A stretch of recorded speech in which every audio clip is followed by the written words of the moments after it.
1258 میں Ertugrul Ghazi کے ہاں ایک بچے نے جنم لیا جس کا نام عثمان خان غازی رکھا گیا۔ کون جانتا تھا کہ آنے والے دنوں میں وہ بچہ بڑا ہو کر ایک ایسی عظیم الشان سلطنت کی بنیاد رکھے جو قریب 6 صدیوں اور 3 براعظموں پر محیط ہوگی۔ یہ بچہ سرگرت میں پیدا ہوا اور اس نے بچپن میں ہی فنون جنگ میں مہارت حاصل کر لی۔ محض 13 سال کی عمر میں جنگل میں اکیلے شکار کے لیے جایا کرتا تھا۔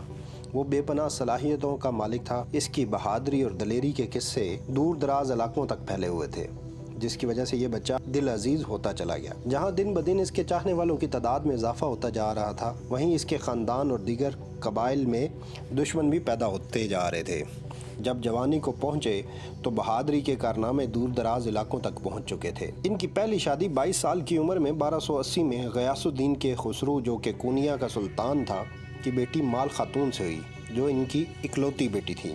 جب 30 سال کی عمر کو پہنچے تو والد خالق حقیقی سے جا ملے اور اب شاہ کونیا نے ارطغرل کا تمام علاقہ ان کے نام کر کے سند حکومت بھیج دی۔ بے پناہ قابلیتوں سے متاثر ہو کر اسی سال حاکم کونیا نے فوج کا رئیس العسکر بنا کر اپنی بیٹی کی شادی کر دی۔ اب یہ جوان کونیا میں ہی رہنے لگا، امور سلطنت میں مہارت حاصل کر لی اور لوگوں کے دلوں میں نرم گوئی اور انصاف سے گھر کر گیا۔ شاہ کونیا نے اس جوان کو وزیر اعظم بنا دیا۔ 699 ہجری میں غیاث الدین کے خسرو منگولوں کے ایک ہنگامے میں مقتول ہوا۔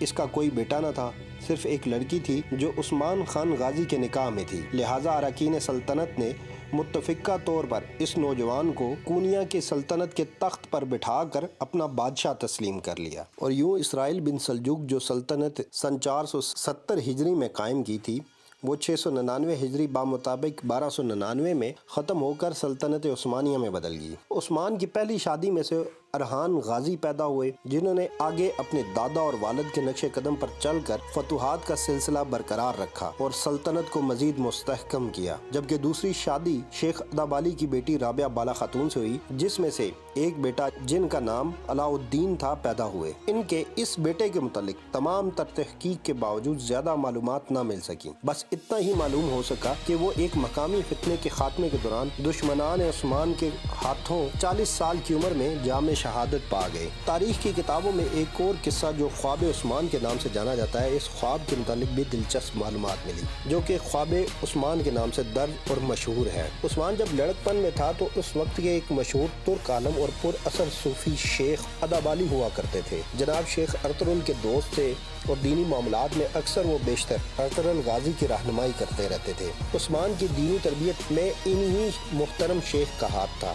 اس کے علاوہ آپ کئی مرتبہ شیخ کے مہمان بنے۔ ایک مرتبہ عثمان نے شیخ کی بیٹی کو دیکھا اور دیکھتے ہی دل ہار بیٹھے اور شیخ کو نکاح کا پیغام بھیجا، لیکن شیخ ادابالی درویشانہ زندگی کو پسند کرتے تھے، جبکہ عثمان ایک سردار کا بیٹا اور سردار تھا۔ شیخ کے خیال میں رشتہ برابری والوں میں کیا جاتا ہے اور انہوں نے اسی بنا پر شیخ سے انکار کر دیا۔ پھر ایک رات عثمان غازی شیخ کی درگاہ پر سوئے ہوا تھا تو خواب دیکھا۔ اس میں دیکھتا ہے کہ ایک حلال چاند شیخ ادابالی کے سینے سے نکلا اور رفتہ رفتہ وہ بدر کا چاند بنا اور عثمان کے سینے میں پیوست ہو گیا۔ پھر عثمان کے پہلو سے ایک درخت نمودار ہوا جو بڑھتا ہی چلا گیا، یہاں تک کہ اس کی شاخیں آدھی زمین پر پھیل گئیں۔ اس درخت کی جڑوں سے دنیا کے 4 بڑے دریا بہہ رہے تھے اور اس درخت کی شاخیں 4 بڑے پہاڑوں کو سنبھالے ہوئے تھیں۔ درخت کے پتے تلواروں سے مشابہ تھے۔ اچانک ایک تیز ہوا چلی اور درخت کے پتے ایک براعظم کی طرف ہو گئے۔ وہ براعظم ایک انگوٹھی کی طرح دکھائی دیتا تھا۔ عثمان اس انگوٹھی کو پہننا ہی چاہتا تھا کہ اس کی